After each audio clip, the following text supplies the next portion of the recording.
You are now listening to the Unshakable Health Podcast with Dr. Thomas Hemingway. All right, Happy New Year. We are 1 week into it. It is crazy. We now feel like winter. We've had about 4 feet of snow in the last couple of days, and I'm heading out today to Florida, like that song, Florida. You guys remember that? Florida. All right. So Florida for about a week. And then I'm hoping to meet a bunch of you folks at Align San Antonio, the Align Breakthrough event in San Antonio, Texas. I will be speaking to the group. I'm so pumped. It's first time ever I'm delivering this particular message, and I've been working on it for a while now, and it's going to be something I think you'll so appreciate. It's going to help you in your life to move the needle, to really get behind your goals and dreams. And we're going to talk about all things life, all things health, all the good things, how to optimize your health, your life, and do your mission, do your thing, the thing that gets you excited to get up in the morning.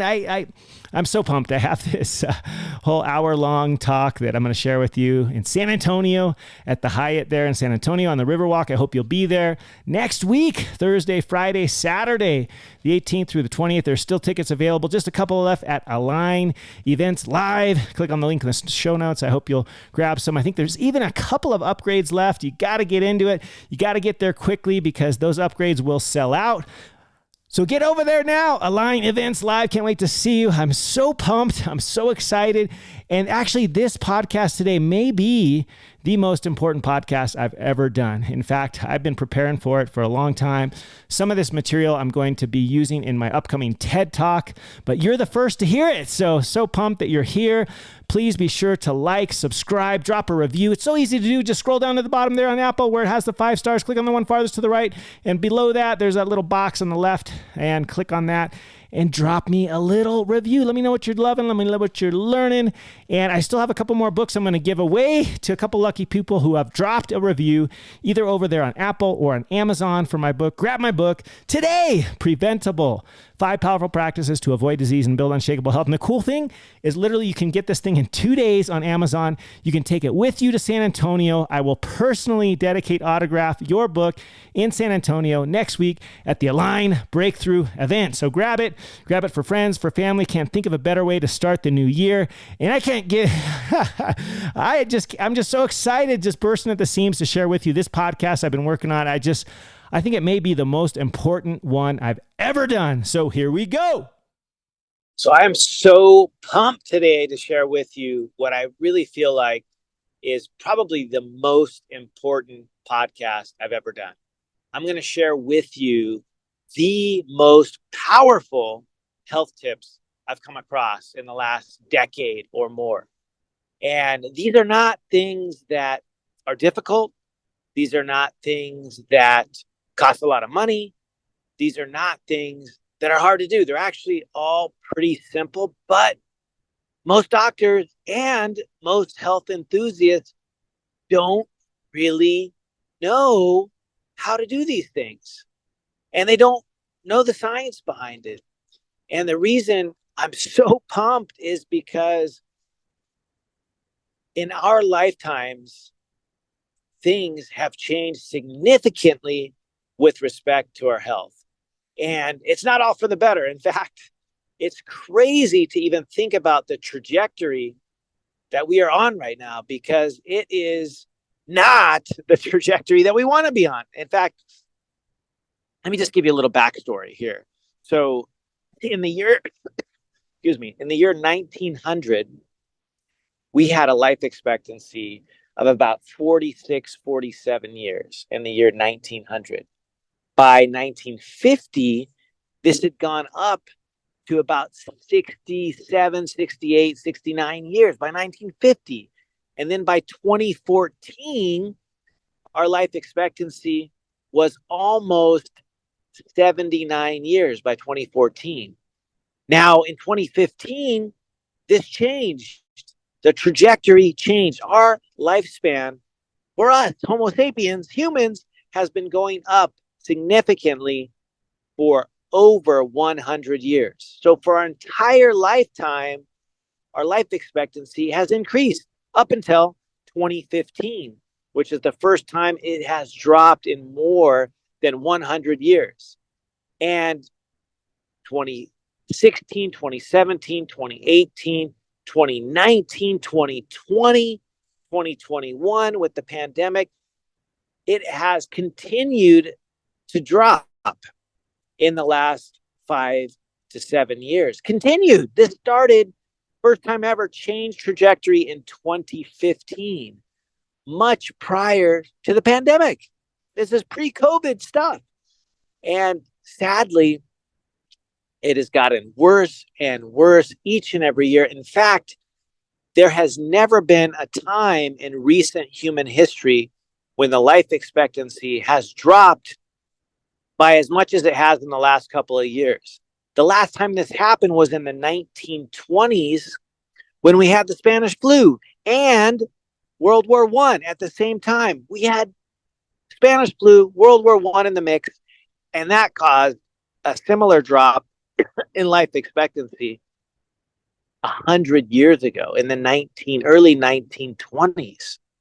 But this is unprecedented that in the year 2024, we would have continued decrease in our human life expectancy. This is despite the fact that our technology, the medical innovations, the treatment, the diagnoses, all of the equipment, the technology, the testing, the procedures, the treatments that we have for the most common diseases are amazing. Like, I don't know if you know this, but literally they have equipment that can go inside the teeny tiny coronary arteries and do sort of a roto-rooter job. They literally can go in there and clean out your plaque and the blood clots that cause heart attacks. They have the technology to do this in the tiniest blood vessels. They can do it with heart attack. They can do it in the brain in some instances with stroke. It's amazing the technology we have. Yet, despite this, our life expectancy is still going down. We have all this technology. We have all this information. We have the procedures. But what we're not doing, and this is the clincher, is we're not preventing disease in the first place. So here's the thing. Right now, worldwide, 7 out of 10 of the leading causes of death in the world are almost entirely preventable. When I went to medical school, we were taught that it was all in the genes, right? It's not those blue jeans that you had on, but it was the genes, the DNA that you got from your mom and dad that predisposed you and even maybe guaranteed that you would get disease. Well, here's the thing. Now we have a much better understanding that most disease is actually not caused by the DNA. In fact, the Human Genome Project, which completed over a decade ago and mapped basically the entire human genome, it basically showed that we as humans are 99.9% genetically identical. We're that similar, 99.9%. Yet, despite the fact that we have almost entirely the same DNA and the genes, we have very, very different health outcomes, even within families, and things that used to be thought as in the genes, so to speak, and we could blame our parents or grandparents or our predecessors on our disease. We just can't do that anymore. Let me give you an example. Now, this starts a little bit close to home for me because this involves my father-in-law. My father-in-law had type 2 diabetes. He had heart disease, and he died in his mid-60s. This is way premature. Even for when he died, the life expectancy was approximately 79 years. He died about 15 years too early, just on the average life expectancy. And what's even more interesting is his very own mother also had type 2 diabetes, some cardiovascular disease, and she died at the age of 95 years old, nearly 30 years longer she lived than he, her very own son that she had to bury. And yet they had the same diseases. They both had type 2 diabetes. But this wasn't genetic. This wasn't genetic. And the difference lied in the way that not the genes behave, not the DNA, the genetic makeup, but in what's called the epigenome, or above the genes, the epigenetic factors. And these are factors that lie outside of our DNA. But at the end of the day, they control the genes. They literally can determine which genes get turned on and which genes get turned off. It's that important. Let me give you another example. Many of you are familiar with the famous movie star actress, Angelina Jolie. She had the BRCA, or the BRCA gene mutation, that predisposed her to potentially getting breast cancer. She didn't have breast cancer, at least not of the reports that I've read, but her mother did have breast cancer and actually died fairly young. Her mother also had that same gene mutation, the BRCA or BRCA mutation. But there are thousands and thousands of women out there who have that same mutation, the BRCA, the BRCA mutation, that never get breast cancer. They never get it, yet they have that gene. Another example, you may have heard of the incidence or the rate of dementia, Alzheimer's dementia, for example, and others, is going through the roof nowadays. We're every single year, more and more cases of dementia are being diagnosed. And this is despite all of the information, all the technology, all the research, the studies. We still have an increase in dementia. In fact, they're even calling it type 3 diabetes because it is much more prevalent in those that have type 2 diabetes. It's becoming way more common in the general public than ever before. And there's some genetic risk with what's called the ApoE E4 allele. And I still think it's important to check this because it does give you some information. But what's interesting is that the folks that have this ApoE E4 allele have, by the numbers, an increased risk of getting Alzheimer's dementia. More so if they have two copies, because you get one from mom, one from dad. If you have two copies of this ApoE E4 allele, you have a significantly increased risk. However, there are literally thousands of folks out there in the world right now, today, thousands and thousands that have two copies of this ApoE E4 allele, and they never get Alzheimer's dementia. They just don't get it, even though they have this gene. So what the heck is going on here? Well, what's going on is the control of the genes, what we call the epigenetic factors, which basically are the environment. The environment controls whether these genes get turned on and cause disease, or turned off and silence it and don't cause disease. It's that powerful. So sadly, or I think amazingly, we can no longer blame our parents for most disease. Now, there are some genetic diseases that truly are in the genes, things like Tay-Sachs disease, cystic fibrosis, hemophilia, sickle cell anemia. Now, these are very different. These you can trace back through the genealogy, if you will, and these are inheritable diseases that do exemplify that classic pattern of genetics where the DNA itself, because it codes for a certain protein, and in these cases, many of which have mutations in those genes, and hence the protein doesn't get formed correctly, you can get a disease such as Tay-Sachs or sickle cell anemia, or even Huntington's chorea, or cystic fibrosis, because of your parents and their parents, et cetera, et cetera. But these are the rare cases. In fact, much less than 10%. In fact, some authorities that have studied this extensively feel like these type of diseases, those that are actually in the genes that are inherited in the pattern that we were taught in medical school represent less than 1%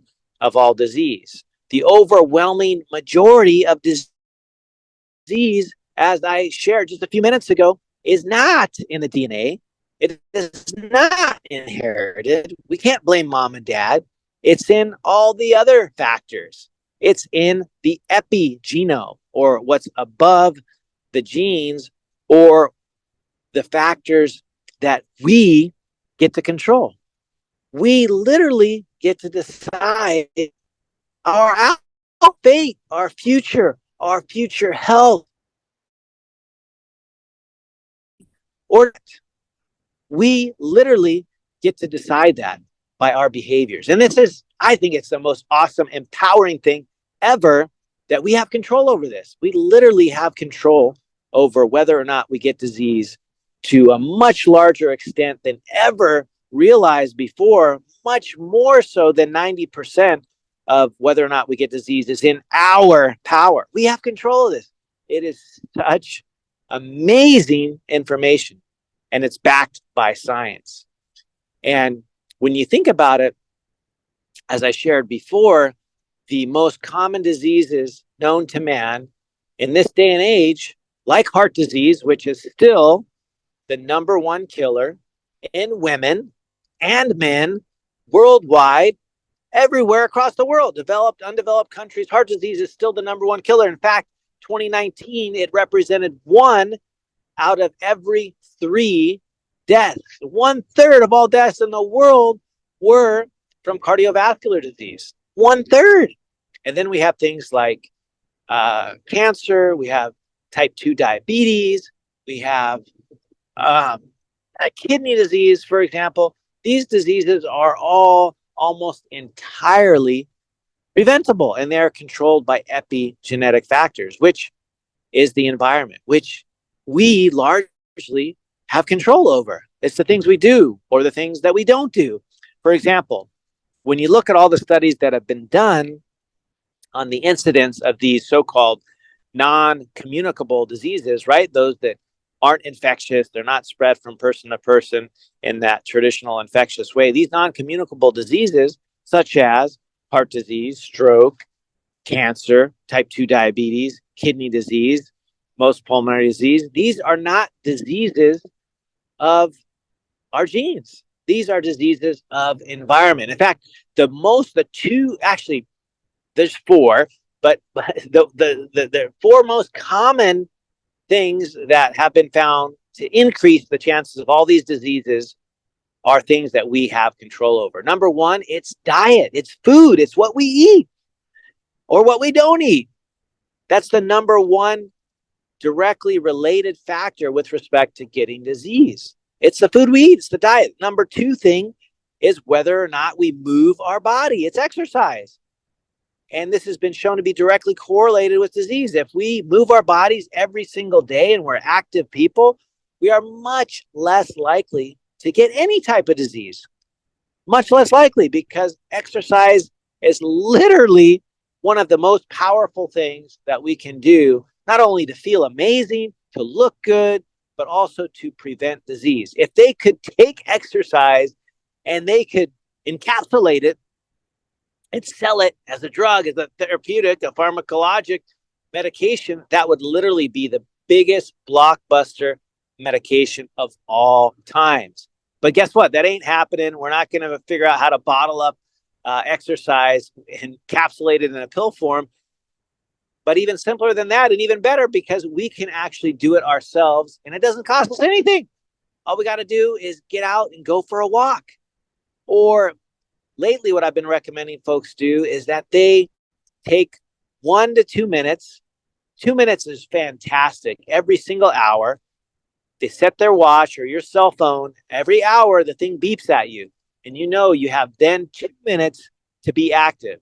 So if you're in an office building, you can go up and down stairs for 2 minutes. You can walk back and forth in your department. You can do air squats. You can go outside for a quick, brief walk.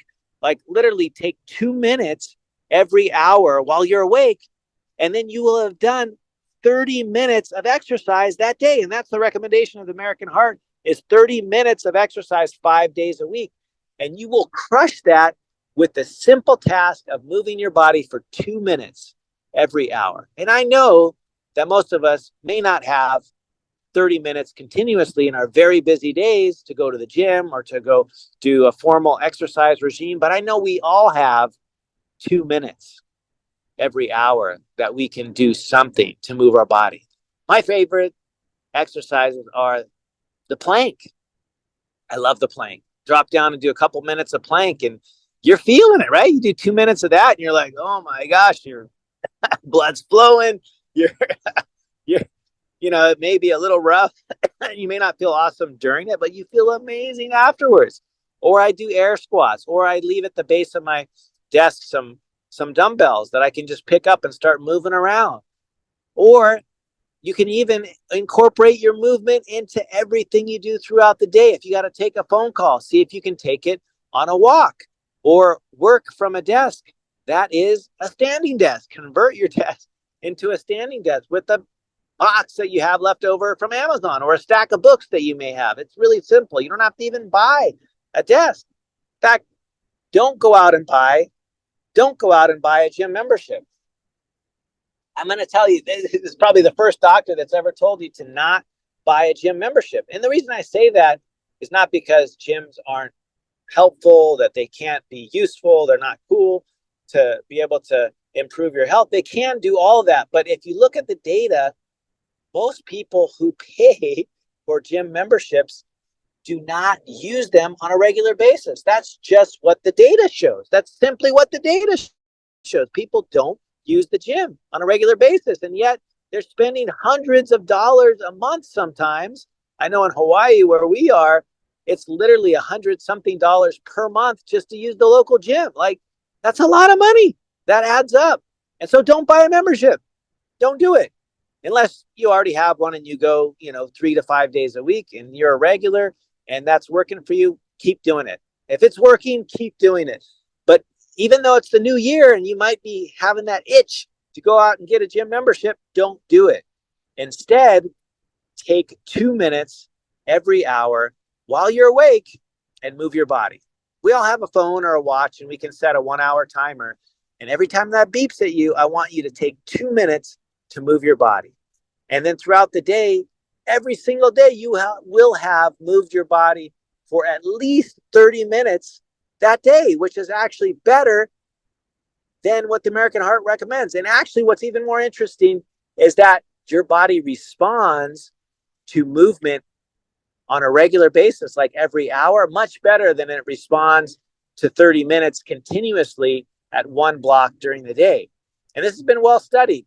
Even one of my favorites is if you take 10 minutes after each meal, boom, you eat 3 meals a day, you've already done 30 minutes of exercise just with a 10-minute walk after every meal. And that walk will not only help invigorate you, it'll help you digest your food, it'll decrease your likelihood of getting insulin resistance, it will help maintain good blood sugar numbers so that your insulin and blood sugar are not spiking. And you just feel better if you move your body for 10 minutes after every meal. So you do that after 3 meals, you've already done 30 minutes right there. And then if you also move your body 2 minutes every hour, well, bam, you've already done 1 hour of exercise each and every day through a super simple hack that we can all, I really feel like we can all find time for this.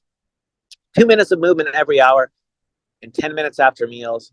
That makes an hour of movement every single day, which is way better than what you would be doing if you were following the American Heart Association. And so you not only would be much less likely to get coronary disease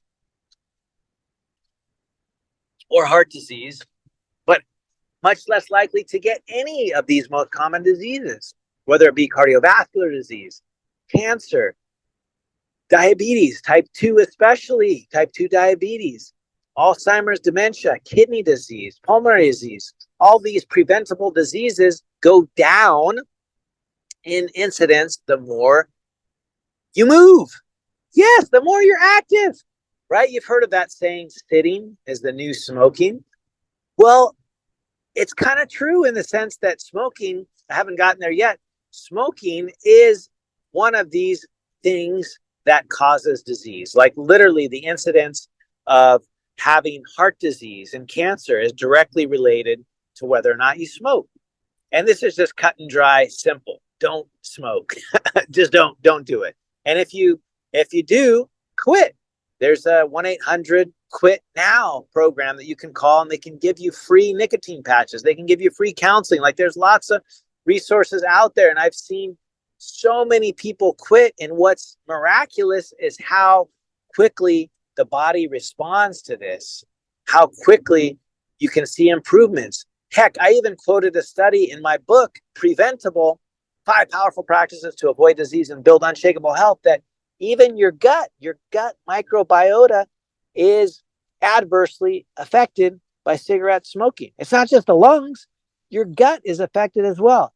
And the cool part is when you quit smoking, those changes that are seen in the gut, the inflammation, the leaky gut, they're actually reversed quite readily. It's pretty amazing how quickly this stuff can improve. So don't smoke, and if you do, please quit. The other thing, the fourth thing, is alcohol. And some people may not like this, but alcohol in any dose is always a poison. It's a toxic alcohol. In fact, in medical school, we learn about alcohol, which is ethanol that's in, drinks, alcoholic beverages of any kind, is always a poison. There is not a quote unquote, the dose makes the poison. It's always a poison. It is literally always a poison. And one of my favorite mentors and physicians, just, I think, the all-star of all times in brain health, Dr. Daniel Amen. I love how he shares about the importance of avoiding alcohol. And he just puts it bluntly. He says, you know what? People are going to tell you, oh, have a glass of wine because it's good for, decreasing your chance of heart disease. And those studies are all flawed. This is data that's collected in a way that is not prospective and randomized. It's basically dietary surveys, and it's not a direct causation type study. It's more of a correlation. And so the data is not very good.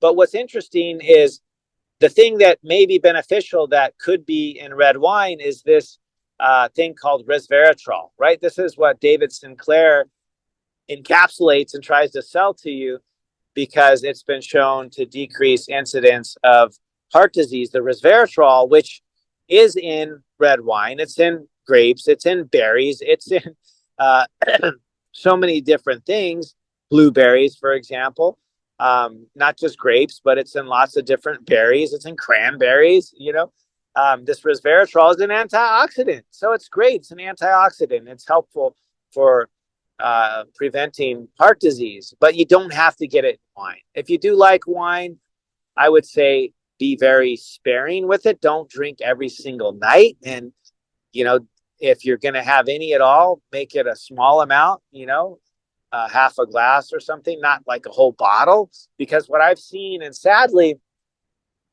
I've seen it way too often. And part of it may be a little skewed in my work as a physician. I tend to see some of the worst cases, but I have also had very close relatives who have struggled with this exact thing.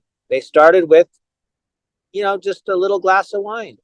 And then it turned into every night, it's a glass of wine, and then 2 glasses, and then a whole bottle, and then even harder liquor. And I have very close family members who really, really struggle with alcohol, not only from all of the things that that alcohol can cause, a dependence, significant dependence, for example, but significant inflammatory disease. I have a sibling who has struggled for decades with alcohol, and he is morbidly obese because of it, and he struggled with it. And I just caution all of us that alcohol, it doesn't matter any amount, it's always a poison. In the words of Daniel Amen, it is poison, always a poison. And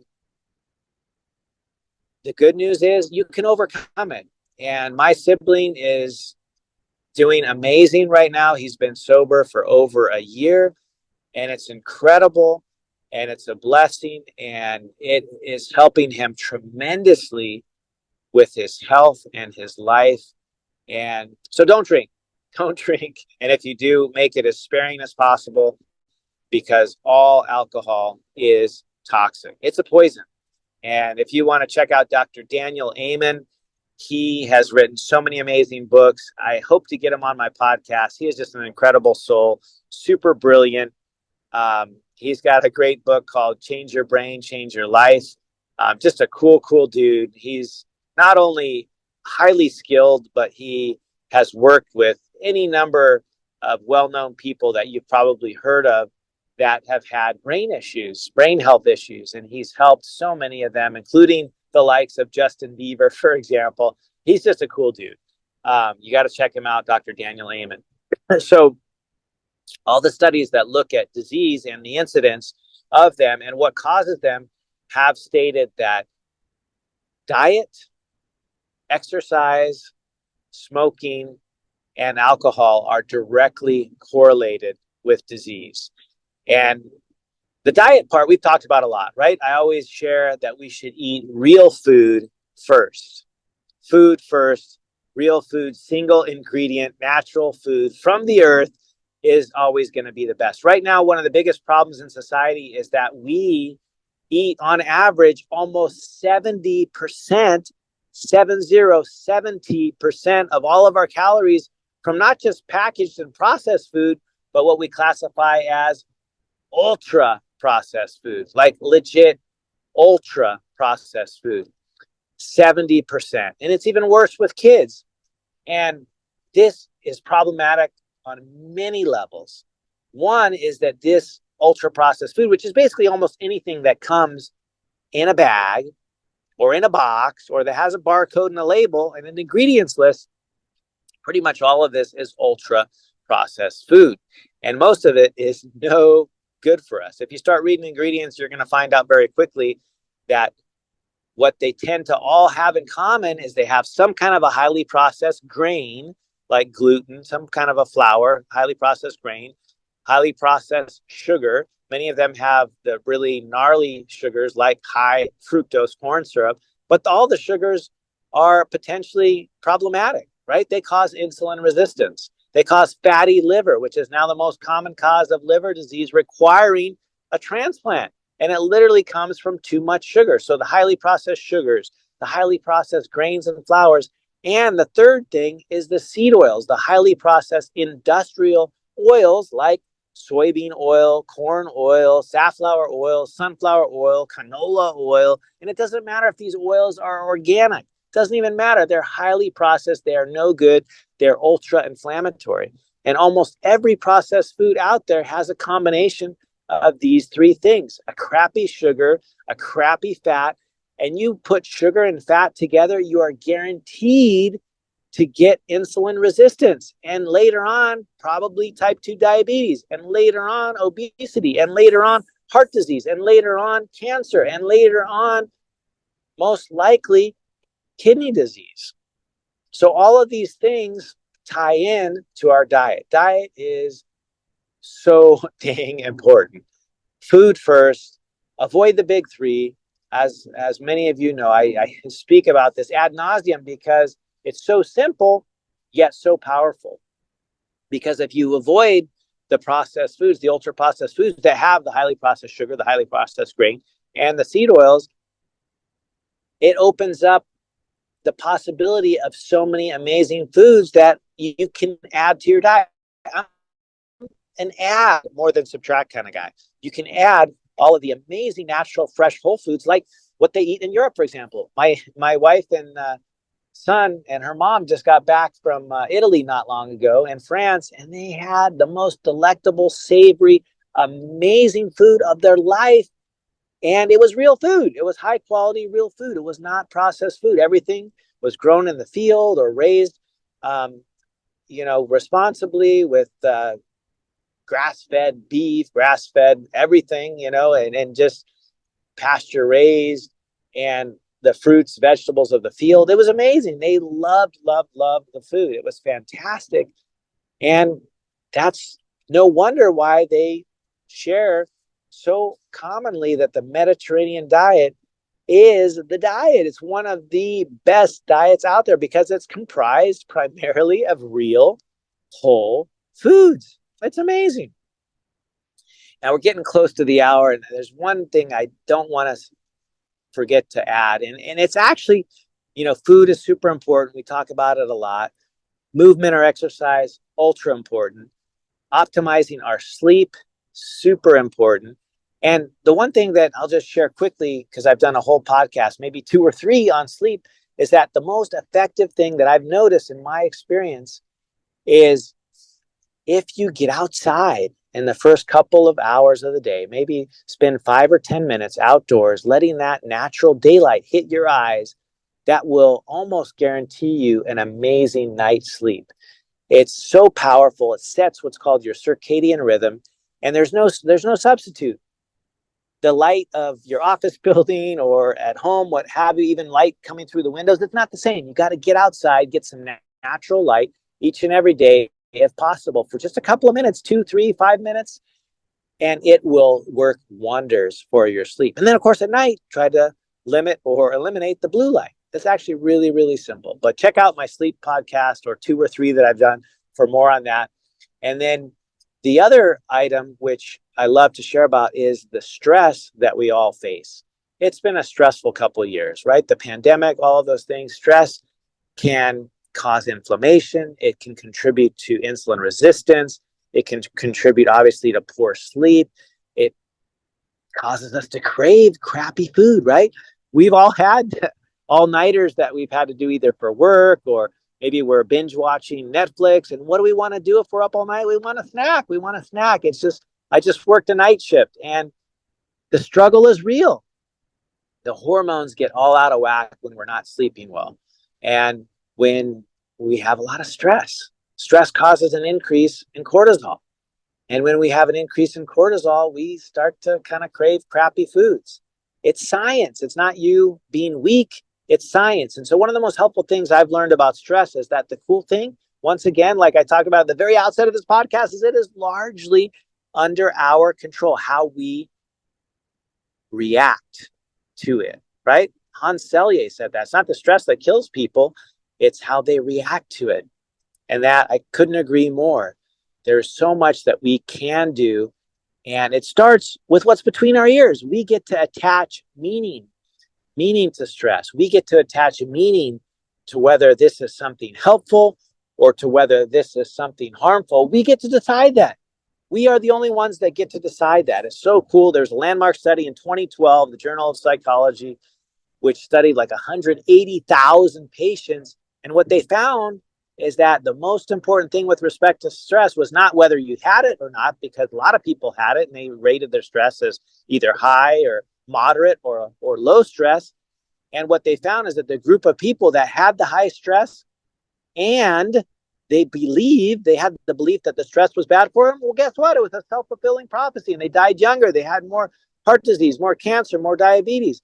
But there was another group who also had the highest level of stress, and for them, the stress was actually protective. They lived longer, they had less disease, and yet they had the highest level of stress because they believed that it was not harmful. They believed that it could be a growth experience. It could be a challenge. It could be something they could learn from. It could be something that would add to their life. So think about the way that you respond to stress, because we all have stress.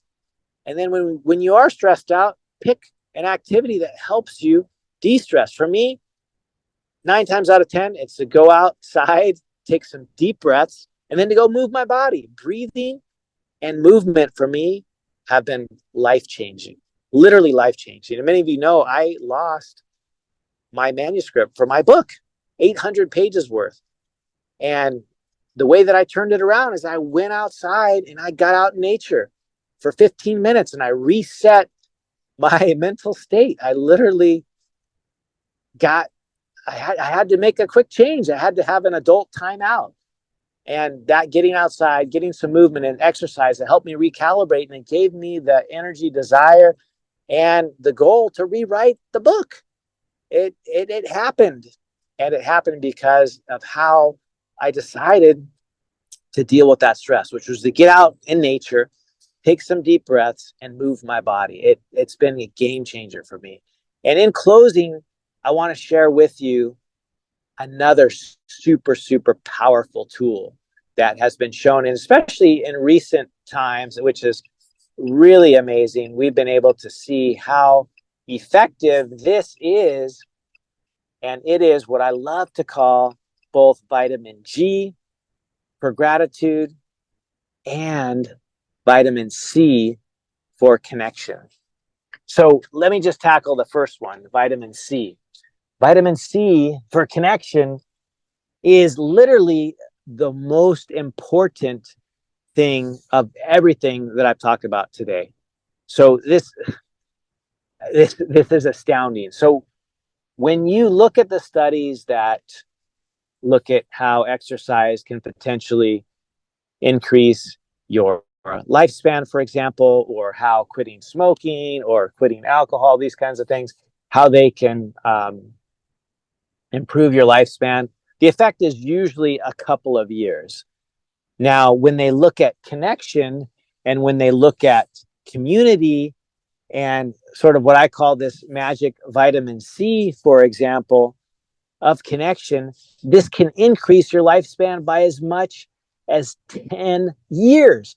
Legit, 10 years. This is the single most powerful thing in existence with respect to improving, increasing, prolonging your lifespan. That's what the data shows. Up to 10 years of increased lifespan with having this vitamin C of connection and having a positive outlook on your life. Legit, 10 years. That's more than any other intervention out there. So here's a kind of case study of a whole community. Maybe you've heard this before, but I'm going to remind you that took place in a town called Roseto, Pennsylvania. Now, this was a town of Italian immigrants.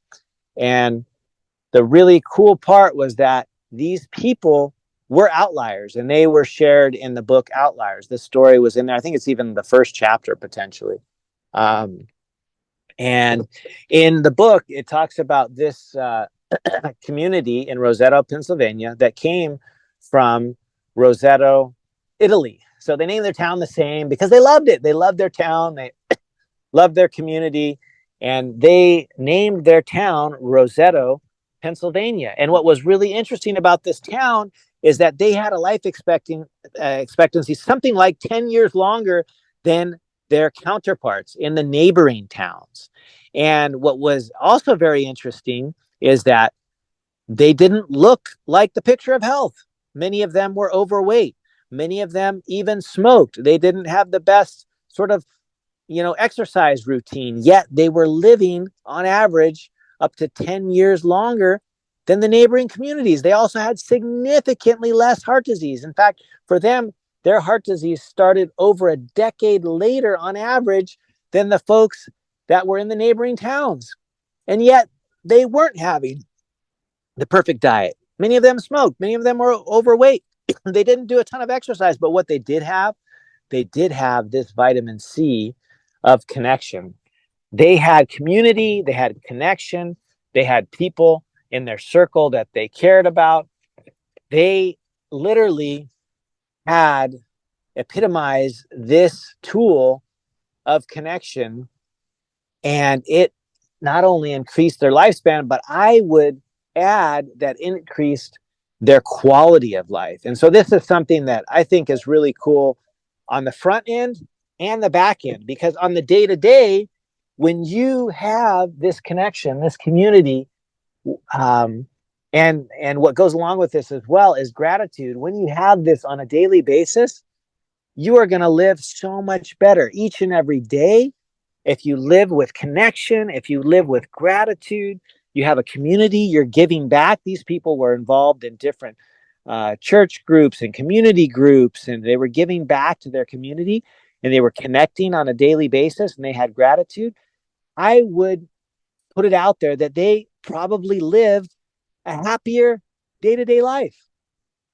not only did they live on average 10 years or so longer and they had way less heart disease, but they lived happier. They were a jovial, pleasant people.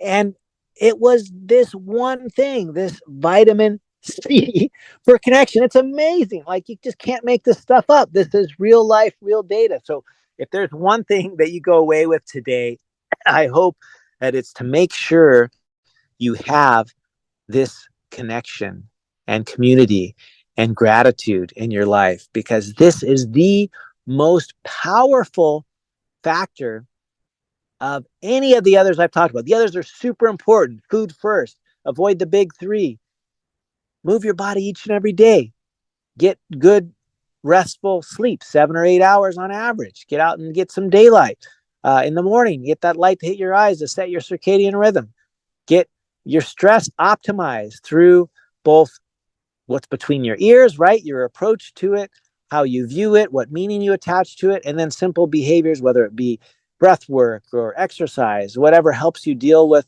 stress, get out in nature. And the other item I love to talk about, we don't have time today to touch on it at all, is your gut, right? To get your gut healthy. And there's actually, I just was reading some new data this week on how gut health is related to cardiac health, to your heart, how the gut and the heart are related. And this is new, sort of earth-shattering stuff that we just didn't know about even a few years ago.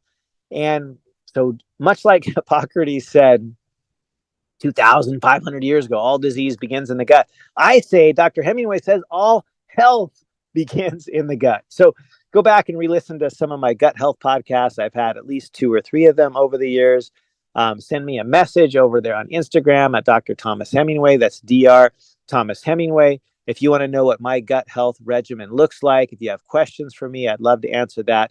But just as some parting thoughts right now today, I want you to know that you are powerful and that you have within you the ability to prevent disease and even cure it. Like, you have that within you. You have that within you. You are powerful. You are capable, and you've got this. It doesn't matter where you've been. It doesn't matter how long you've had your health conditions. These things can be improved, and quite readily, with the tools that I've shared with you today and that I share in my book, Preventable: 5 Powerful Practices to Avoid Disease and Build Unshakable Health. It details these steps to how to optimize your health, how to optimize your life, how to live each day with joy, with energy, with this beautiful connection that I speak of. And so I hope you'll grab a copy of that. If you haven't grabbed it already, please do so over there on Amazon. You can grab it today. You can even get it in a couple of days. And if you're going to come out and see me next week in San Antonio, you can bring that with you.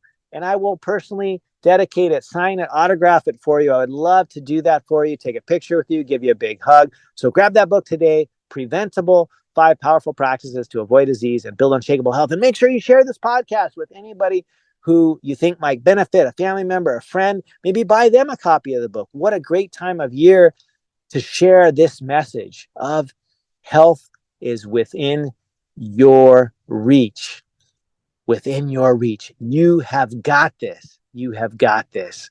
And it doesn't have to be complicated. It can be quite simple. Each and every day, repeating these simple daily practices, and it will make all the difference. Love you guys. I appreciate you. I thank you. Thanks for being a part of this community. I just really wanted to get this message out to you. I've been thinking about you a lot. I was actually up all night just thinking about what I could share. I've taken a couple of weeks off for the holidays and I haven't got out an episode, but this was one I just really wanted to get out there this first part of January, because these are the most powerful tools that have not only changed my life, but changed thousands of others. And I just wanted you to have access to that at the beginning of this year, to get ready to just take charge of your health and your life, and do so simply and with gratitude, and repeating these simple steps each and every day. That's my hope, my wish, and my prayer. I can't wait to see many of you soon. Oh my gosh. Thank you for being here. I so appreciate you guys. I just love this podcast. This message has just been on my mind, my heart. And in fact, I'm going to be dropping a TED Talk this year on similar content, but you were the first to hear it. So let me know how you liked it, you loved it. Drop a review over there on Apple Podcasts or wherever you get your podcast. Rate and review. Subscribe so you never miss an episode. And I hope to see you in San Antonio in just a couple of days. In exactly 1 week, I'll be speaking in San Antonio. So hope to see you there. Can't wait. San Antonio, Hyatt Regency, the Riverwalk, 18th through 20th, AlignEventsLive.com. Make sure you bring your book, so grab it today on Amazon, The Preventable Book. Just put the search engine in there, Dr. Thomas Hemingway. You're going to grab my book, Preventable. It ships in like 2 days, and you can bring it to San Antonio. I'd love to autograph for you your book and personalize that. So thank you for being part of the show, being a part of this movement, being part of life. You guys are amazing. I love you. Can't wait to see you in San Antonio. And I hope to see you real soon. Until then, aloha!